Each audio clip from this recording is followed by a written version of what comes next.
Hey guys, welcome back to Deepak's Daily Reading, and I want to talk today about the 7 Habits of Highly Effective People by Stephen R. Covey. So today we're talking about a chapter that's from the son, Sean. It's called the Paradigms of Interdependence, and there's some good takeaways, I think, from this chapter of this book, which I think are not necessarily new for many or most of the people here, but it's always good to get a refresher, and maybe as I speak there'll be some things that will be useful in terms of a new way of looking at it. So with the financial bank account, something we're all familiar with, there's also an emotional bank account which we deposit or we withdraw from when it comes to anyone that we know fundamentally.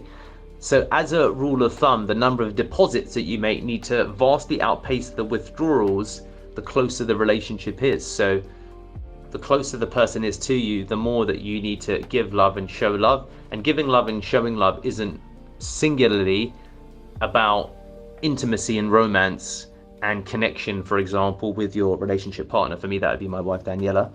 It's also about the showing of courage, of support, of cheerleading to your wife, as well as your friends, and actively making contributions to their financial, emotional, wealth, health, and otherwise. So I think that that's something that's quite powerful and really a good baseline to work from. So the number of deposits that you make need to vastly outpace the withdrawals the closer the relationship. And also understanding that the perception of the deposits that you make are also relative. So a 5-year-old, for example, wanting your attention whilst you're working on a presentation that is important to getting a promotion, are both, depending upon how you look at it, contributors to ultimate emotional health, because more promotions equals more money, equals more financial and therefore emotional stability for the company.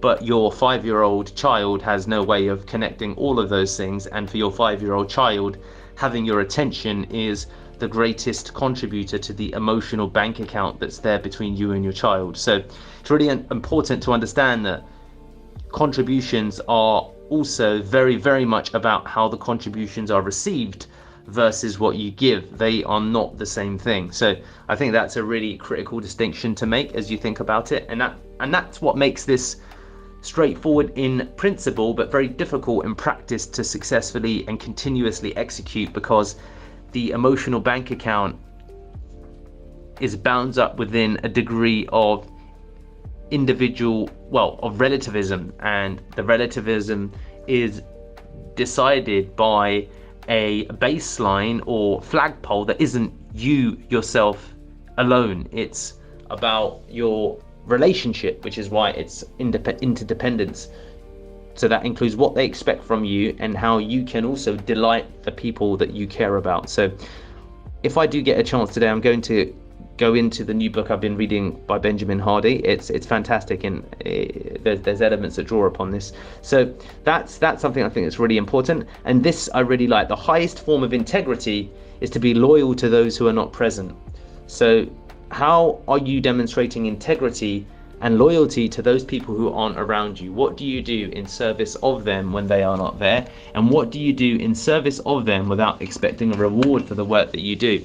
So that's something that I suffer from as well. I will do something for Daniela and I'm very bad at not telling her, because actually I selfishly want the reward of her knowing in advance of the thing that I'm doing. A specific example yesterday that came up: we registered the domain osteopilatesivrea.it for Italy. I told her about it, and really it was about me feeling good about myself rather than genuinely saying, hey, I'm doing this for you, because I didn't need to share that with her, and it could have waited until an inquiry came 6 months down the line, 3 months down the line. I could have employed delayed gratification also, because the reward would have been that much greater. So that was an example of what I would have, until reading this chapter, considered to be a loving thing to do, but I recognize that it's really about me getting that reward of a response. So the laws of love, and love, there's different types of love, of course. There's brotherly love, there's relational love or intimate love. I forget the different, there's pathos, logos, and there's